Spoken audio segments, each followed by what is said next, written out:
Hello, and welcome to another episode of the FemiNinja Project. And thank you so much for tuning in. As always, I have a fantastic, fabulous, and fascinating guest with me today. We're going to be talking about something that, I don't think gets enough attention. And it's a subject that I think a lot of people have a tendency to poo poo or don't know much about, and that is postpartum depression. So, my guest is Kelly Siebold. She is a postpartum depression and anxiety survivor, as well as the founder and CEO of Thrive Postpartum and host of the Let's Thrive Postpartum podcast, and a visionary leader dedicated to transforming maternal mental health through innovative technology. I'm sorry, I got caught up on all those P's there for a minute. Kelly's path to the founding of Thrive Postpartum began after the birth of her first child when she was affected by postpartum depression and anxiety, and now she helps other new mothers thrive in their new role of motherhood. Kelly, thank you so much for being here and welcome to the show. Thank you so much for having me. I'm so excited to talk to you today. Well, I am so excited to talk to you. We've already had a very vibrant conversation We when we weren't have. recording. So I want you just to start by sharing your story, and then we'll take Absolutely. it from there. That sounds great. So, one of the things I like to start off with as I tell my story is that postpartum depression and anxiety is something that happens to 1 in 5 moms throughout the world statistically. And it's just not something we talk about. So, I like to tell my story of what it feels like, just in case you hear yourself or someone you know in this. So, I got married very late in life. And we decided right after getting married that we'd like to have a child because we waited late in life. We went down the infertility path unexpectedly. We did IVF, and we were very lucky and very blessed that we got pregnant on our very first round of IVF. Wow. It was amazing. We were very blessed in that way. And so, you're doing all the things that you want to prepare for motherhood. We tried very hard to get pregnant. We were both very excited for this. We went through every planning thing you can imagine. We bought all the diapers, we did all the research. We thought we knew everything to expect. What we didn't expect what was the outcomes were going to happen to me. So, Mm. I had a very normal kind of childbirth, nothing real exciting. Our child did have a couple medical complications right afterwards, nothing life-threatening. She is fine. But we got home from the hospital and life was great. My husband and I were surviving on minimal sleep. And if you've had a newborn, if you get an hour of sleep at a pop, that's an amazing amount of time. So we were trying to figure out how to change diapers, sleep, feed our child, going through all of those kind of challenges, trying to get her to have food. She had different milk allergies, so we were trying to find what worked for her. But all in all, that first 6 weeks, life was pretty good. We were surviving. I still felt like me. Went to my 6 week OBGYN checkup because standard, they kind of see you at 6 weeks and then they clear you for life. And I was Mm. great. Life was good. We were kind of hanging on, new motherhood. But then suddenly after week 6, I got felt like I got hit by a truck, and I'm not gonna lie. I suddenly could not sleep anymore. And lack of sleep is a thing, but when you can't sleep when the opportunity is there, that was the challenge. I remember one day I got 1 hour of sleep, and I remember thinking, "Who needs more than 1 hour? This is amazing." And so I was on this crazy high at the moment, and that's what brought me down into a black hole. So I remember just starting one day to sit on the couch, crying hysterically, and I did not know who I was anymore. Wow. I felt like this was never going to end. I had given up my life, that I didn't know how I was going to make it till the next day. And all of that came out of the blue because I tried very hard. I wanted a child. All of this came out there, and you just had this helplessness that life was never going to get better. And I didn't know what was happening. And then the anxiety struck. And I Mm. did not know that postpartum anxiety is just as common as postpartum depression. They Mhm. don't always happen together, but they can. And I Mhm. got lucky to get both of them. And so, what that meant to me was I was terrified that my child was going to die. Mm. It was not rational, But I felt like if she fell asleep and I was not watching her, she wasn't going to survive. The SIDS was going to happen. Or if Mm, I was feeding her, she was going to choke to death. There were all of these fears and anxiety to a level that wasn't normal, right? We're all mhm, anxious about our children, but it was stopping my ability to function. I started having panic attacks in restaurants because what if she cried? I remember the first time I had one, I was with my husband and my mother-in-law, and I ran out of the restaurant because my child cried. Babies cry. That was a normal thing, but it didn't hit me how bad I was until I started getting something called intrusive thoughts. And I don't know mm, if you've heard of these, but intrusive thoughts are these bad thoughts that most mothers get. But again, we don't talk about it a lot. Mine showed up as Polaroid visions. If you think back to an old Polaroid picture, it was a black and white still that popped out of nowhere, and it was every way my child died. So I would oh, be walking down the God. steps, and instantly I'd have a flash, and I dropped her down the steps. Or we have a balcony in our house. I visioned throwing her over the balcony multiple times. Oh, And there was no emotion connected to it. It wasn't like I thought I need to go hurt my kid because I didn't. It was the fear of something's going to happen. And so mentally, I was taking it to that whole other level. And once the visions and intrusive thoughts started taking over, that's when I kind of hit my bottom. If you hear like addicts talk about their bottom, this was mhm, my bottom. This was me realizing this isn't, I'm just not a bad mom. There's something not okay with me here.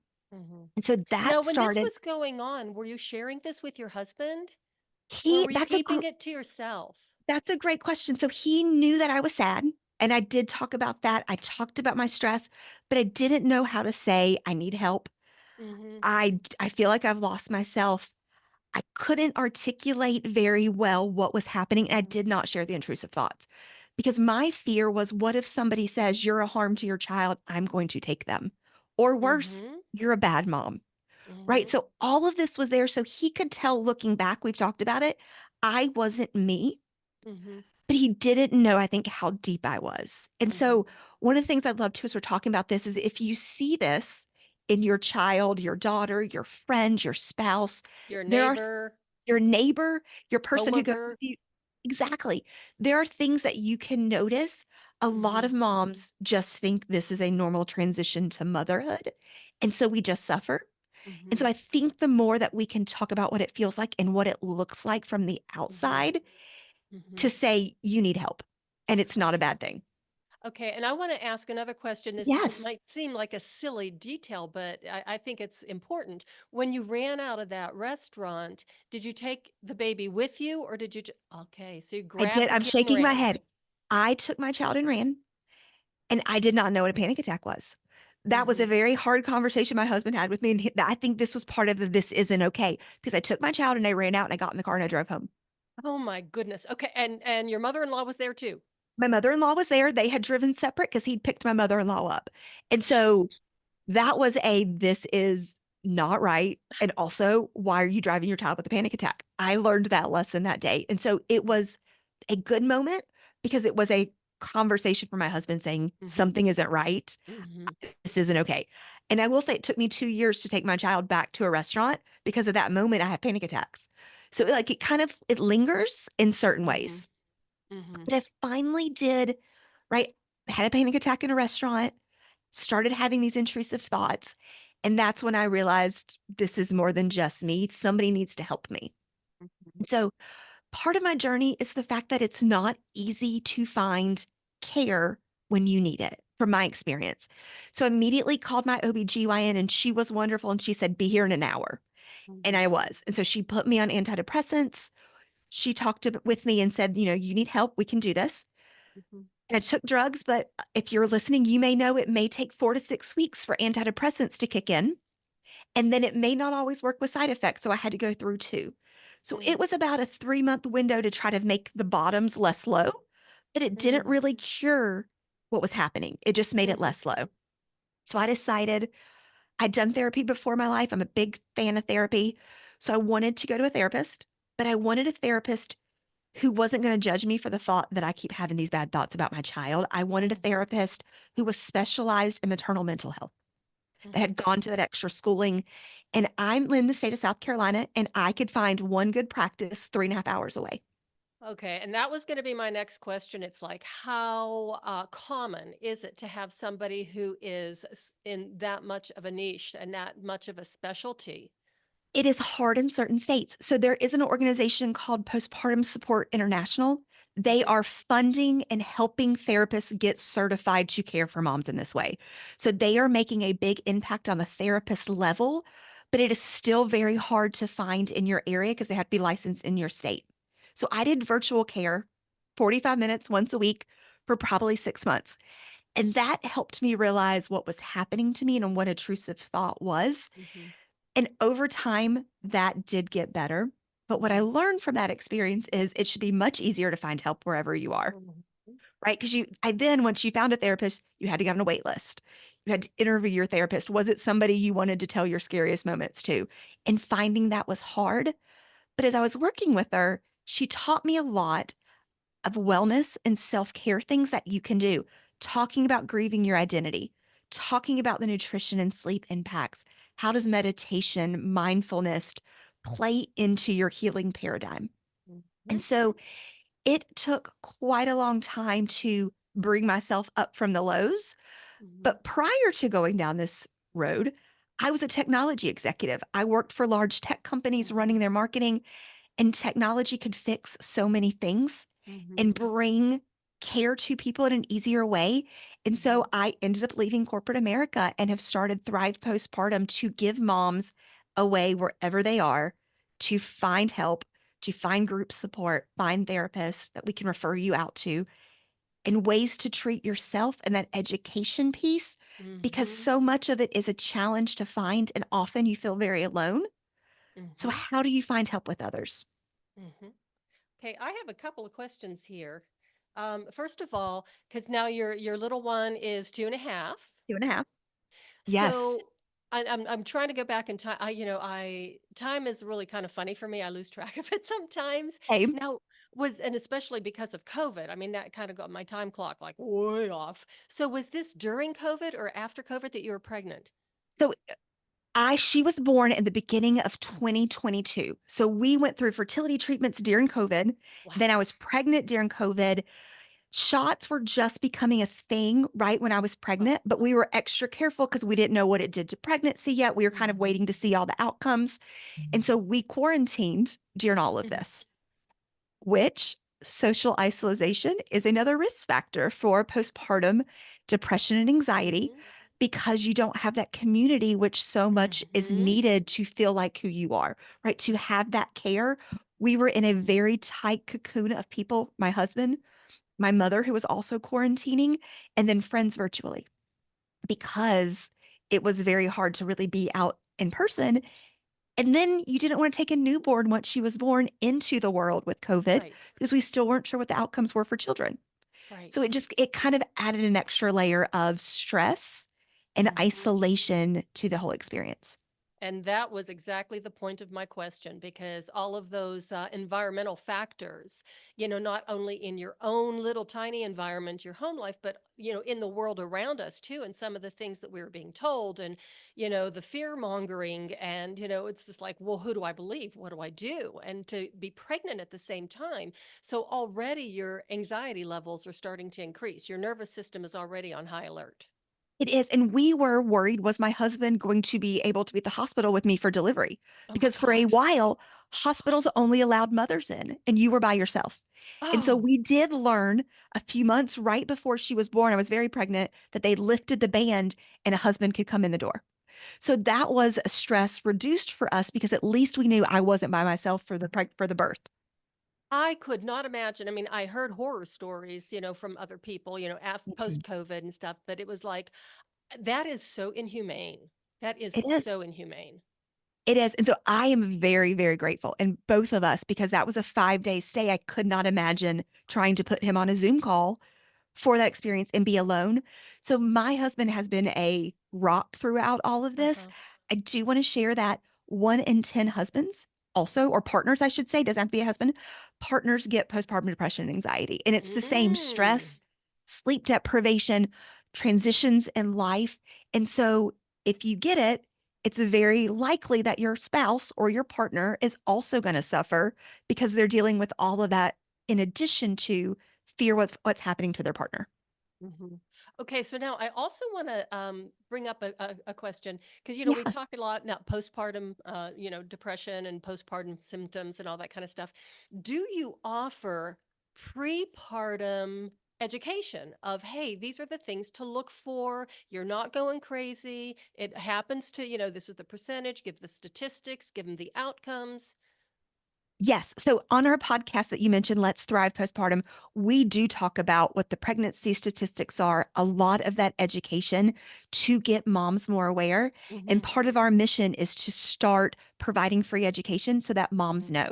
Because our Mm-hmm. experience, and I'm sure a lot of your listeners have been there, you go classes at the hospital, Mm-hmm. right? They teach you all about childbirth and what's going to happen, which I think is great, but also that child is going to be born no matter what. I Mm-hmm. don't really play too much of a part in this. She is coming out into the world. Mm-hmm. But they teach you how to diaper a baby and those few things, but they don't really teach you what you need to know as a new mom while you're pregnant to Mm-hmm. prepare for your mental health. Um, so we do have a postpartum mental health plan. If you're interested, I'll send you the links to that. Mm-hmm. It is free. It's Yes, great for, please. yes, it's because it's a great free resource. It helps you plan while you're pregnant Mm-hmm. and use it again throughout those first couple years to Mm-hmm. really make sure you have your support network, all of your plans ready. So if you Mm-hmm. should get this, you've already done all the research, all the steps, and you know what to do Mm-hmm. versus just struggling trying to figure out what's going on. Hmm. Yeah, I will include all of those links in the show notes so they'll be on there forever and ever. So, listeners, you will always have a resource to go to. And of course, you could always just contact Kelly directly, which we'll give you all her information a little bit later. So, one of the things, as you're talking about how men can go through postpartum as well, which is something Yes. that, you know, makes perfect sense but something I never thought of before. But in my physical therapy practice, when I was still working, I had quite a few men, as clients. And I had like two or three, they were having their first baby and they were so excited and blah, blah, blah, blah, blah. And a few weeks later, it was like, she's paying so much attention to the kid. She Yes. doesn't pay attention to me anymore like she used to. And I'm like, well, she already paid a lot of attention to you to have that baby. But it was really interesting how, and they were a little embarrassed about complaining about it. So they only felt comfortable complaining to me because who was I going to tell? That's it. Because as a mom, you feel embarrassed, but if you're the husband as well, right? It's a very common thing that I don't think is talked about enough. But just like you mentioned, there's the relationship changes, there's Mm-hmm. the change of time. If you're a partner, you're probably also looking at sleep deprivation, maybe Mm-hmm. additional stress on finances if the mom Mm-hmm. is not working, if she used to be. All these things play into factors, and it's treatable just like it is treatable for a mom. If you don't treat it, it can continue for a much longer time. Mm-hmm. So if you are struggling, look for depression support for partners and husbands Mm-hmm. because it is Mm-hmm. a lot more common than we know because a lot of people do not talk about it. So do they have kind of support groups for men to? There are. So we are eventually Okay. coming out with that. We don't, but there are support groups for men. If you're listening and if you're struggling, go to Postpartum Support International. They Mm-hmm. do have free drop in group supports, and there are supports for partners Mm-hmm. dealing with how their spouse is doing, but also for themselves as well. So it's a Mm-hmm. great free resource. I think they meet once a month, but it's Mm-hmm. great to kind of learn what's happening to you and Mm-hmm. ways to support yourself. Well, that makes me really happy to hear that. I do interview a lot of men. I have a lot of guys on the podcast, which I think is so fantastic. I love talking to guys too and getting their perspective on things.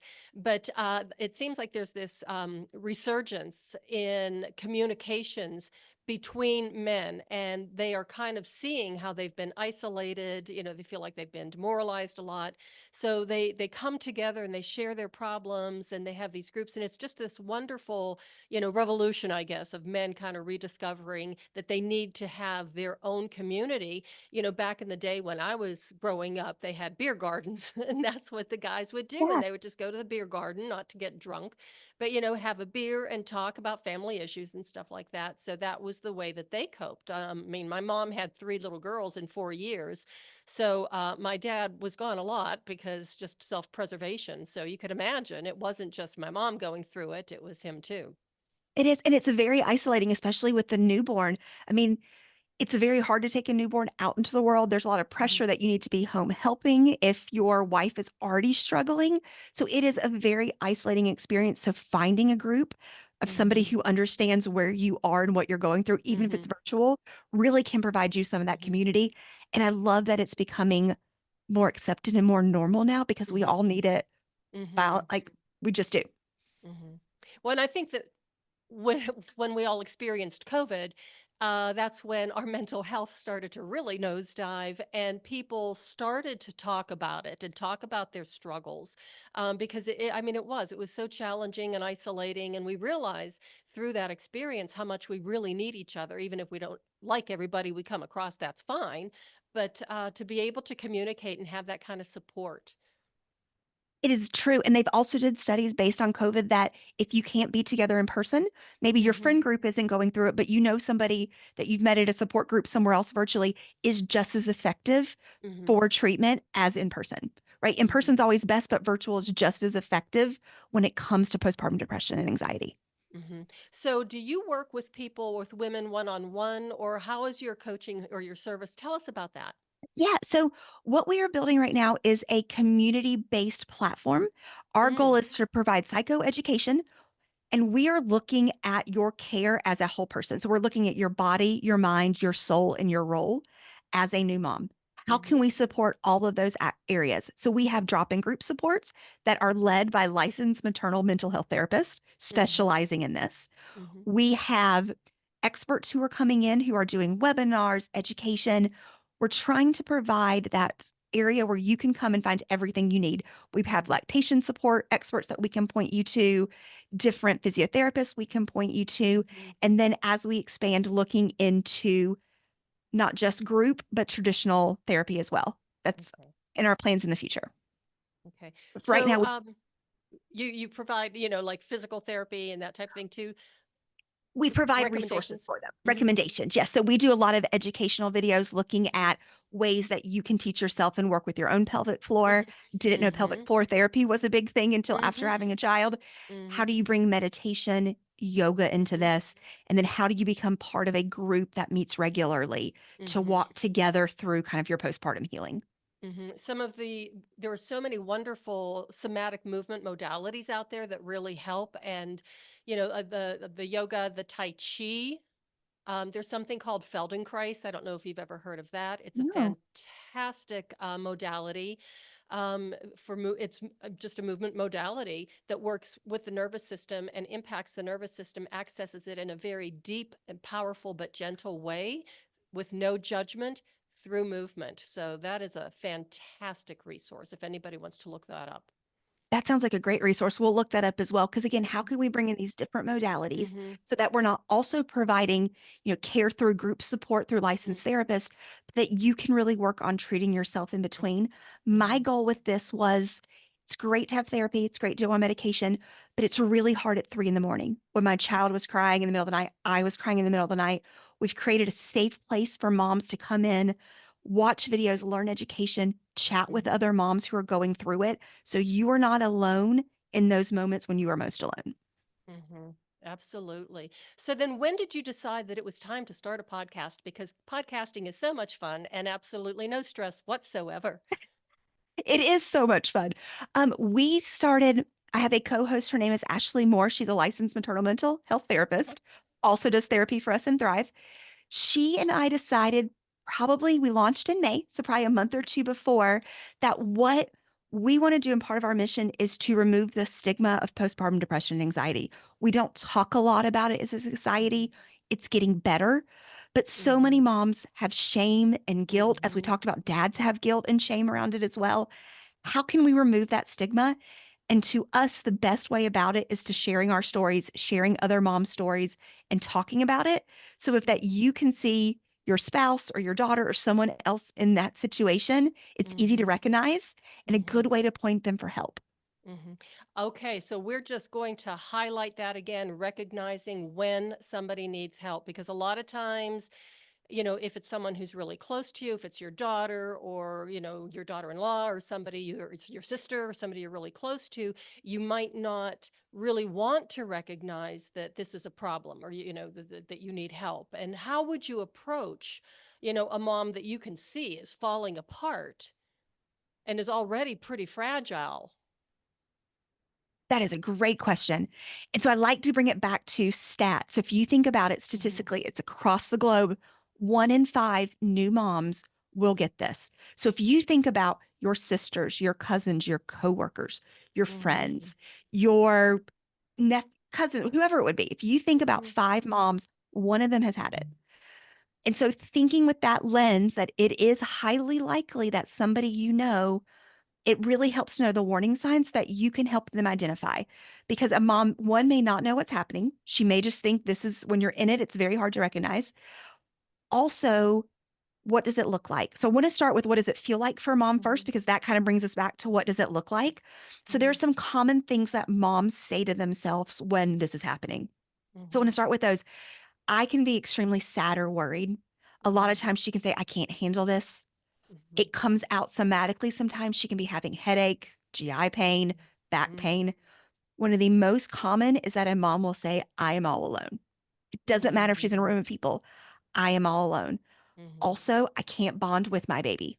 If that Hmm. connection is not there, if you Hmm. ever hear mom say, I'm having scary thoughts Hmm. or I'm overthinking and worrying, a lot of times they'll say, I just don't feel like me. Something is wrong. So if you're thinking back about those women in your circle who might be mothers, there's a couple things to look for. The Hmm. first one is, does she appear different than she was before she had a baby? And I want you Hmm. to know that postpartum depression and anxiety can happen anytime in the first year. It Hmm. does not just happen after childbirth. It can happen at month 9 or month 10. A lot of times it can happen after you stop breastfeeding. So Hmm. it's one of those things you want to be on the lookout for that entire first year. If Hmm. she suddenly does not feel or act like herself, is she down, crying nonstop? Or also can be, is she up a lot higher than she's ever been and seems a Hmm. little manic? Pay attention to those. If you see that the depression, the sadness, or her worry about something happening is interfering her ability to handle her daily life, if Hmm. it's interfering, mine was interfering with I couldn't go to a restaurant, I couldn't sleep.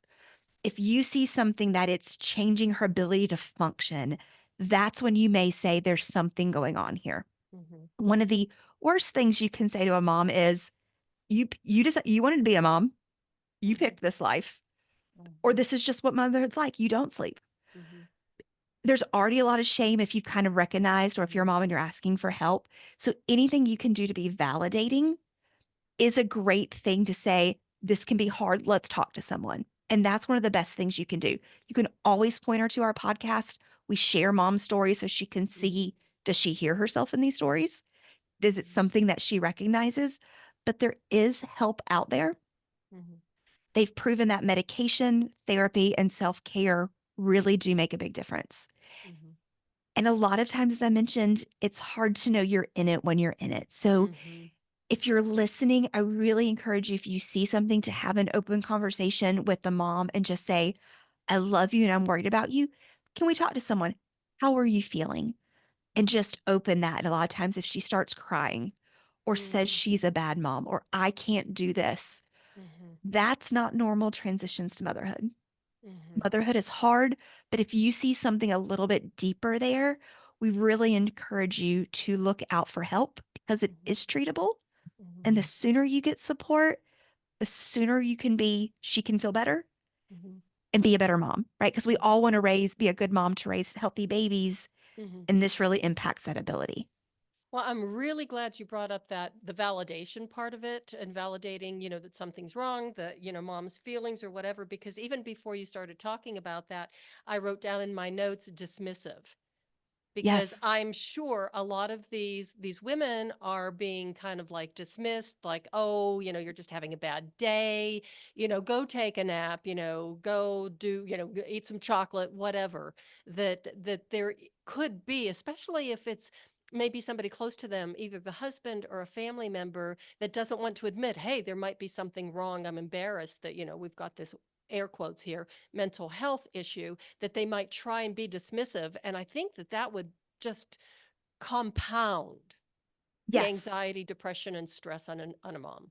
I completely agree because not only did you take the shame to say, I feel this way, but then you're just told you're Mm-hmm. not. This is Mm-hmm. just motherhood, and you picked it for yourself. You wanted to be a mom. This is just what it's like.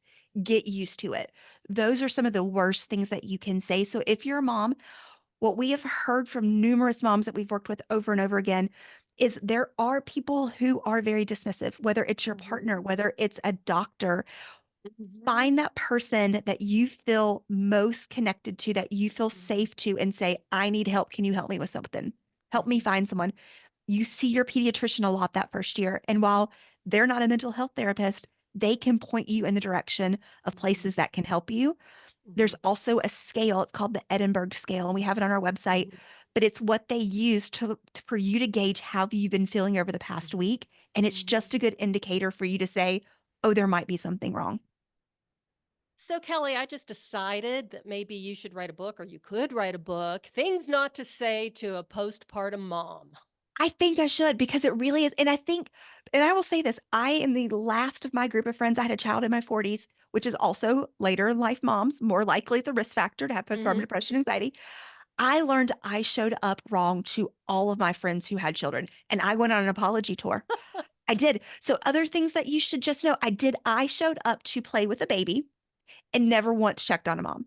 I mean, I talked to my friend about how she was doing, but I would love to encourage you if you know somebody who has a baby, going there and saying, I'm going to let you go sleep for an hour while I take care of this child. Can I wash your dishes? What can I do for you? How are you feeling today? And if that person starts crying or just talks about anxiety, those are warning signs to kind of have a conversation and check on her. Also, just anything you can do to let a mom sleep, to say, Mm-hmm. I'm going to come over and babysit. I need you to go take a shower and go to Mm-hmm. bed. And Mm-hmm. kind of showing up as a mother support versus Mm-hmm. a baby support Mm-hmm. is so crucial and so beneficial to new moms. Okay, do you have a blog on your website, or do you have these tips written out somewhere? I do. I'm also in the link. It's wethrivepostpartum.com. I have a blog and there's Okay. different tips that go through all of this. Again, our podcast as well. But there's so many things you can do to help a new mom, Mm-hmm. anything you can take off her list, but Mm-hmm. really showing up for her versus showing up for the baby. I learned that Mm-hmm. lesson the hard. Learn that from me if you're I love listening. I love the fact that you went on an apology I tour. did. I did. Called all of my friends and it said, I'm so sorry. I did not understand. Okay, Let me, so when I should have shown when up you better for you. when you did that, what was their reaction? Did they laugh? Did they say, They "Well, yeah, laughed. kind of." Okay. They laughed and they were like, until you're a mom, you don't understand. And I was like, but Okay. just nobody told me. So I didn't have to be a mom for somebody to say, show up for the mom, not the baby, Uh-huh. right? How do you help her in those moments that first year, especially that first year? A lot of people are Mhm. great at showing up the first 3 weeks. Right. That mom still needs sleep and still needs mental health care that first Mhm. year.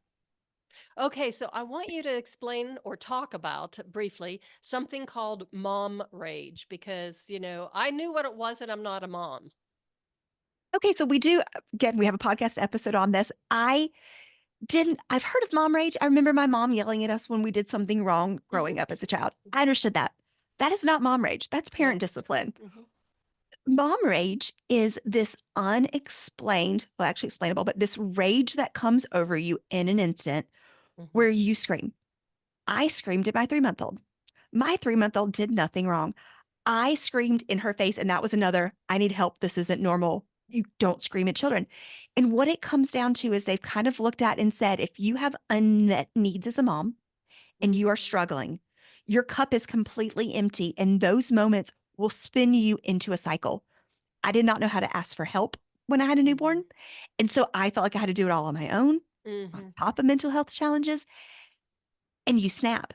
And so it's Mhm. looking at how, as a mom, or do you help a mom keep herself and her cup filled so that she can handle the moments when there's overstimulation and the TV's on, the baby's crying, and Oh. things are due, and you're trying to get out the door, and all the stress comes crashing into one moment.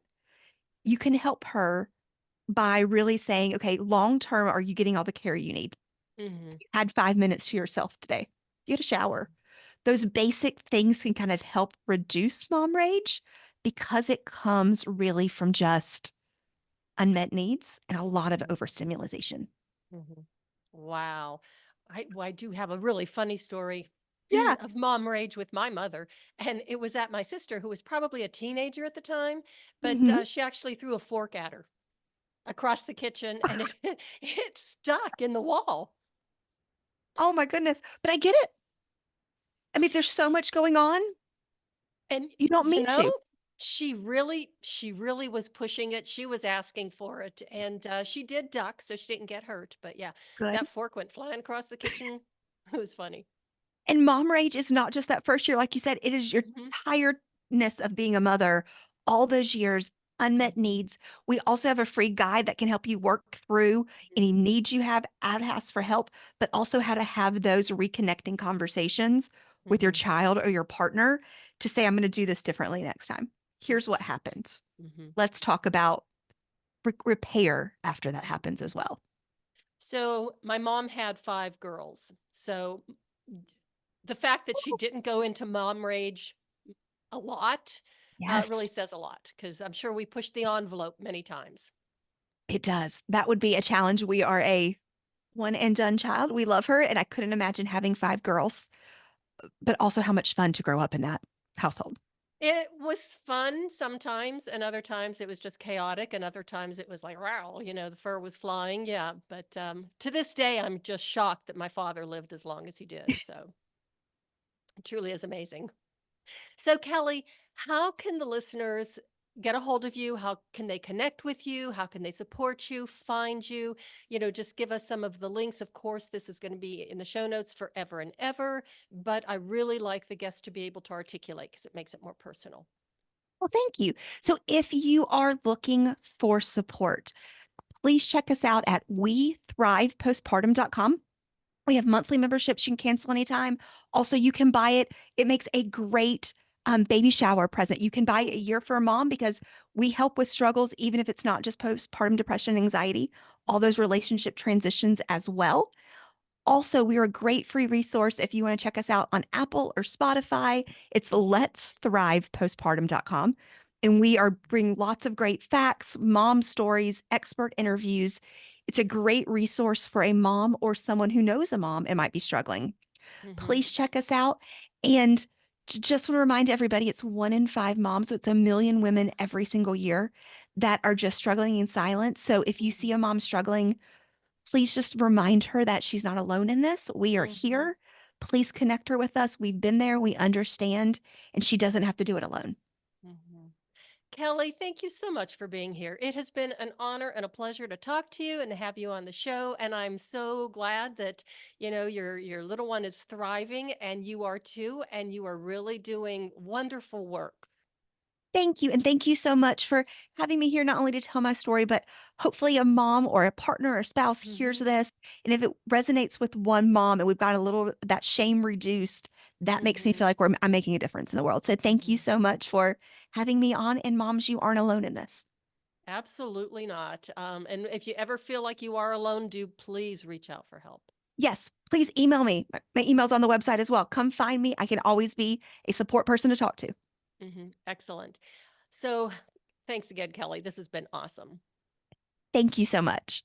Everybody, thank you so much for listening. Do share this episode with everybody you know, especially if it's somebody who you suspect might be struggling with postpartum depression or anxiety, or anybody that you know that might need a little bit more information about it.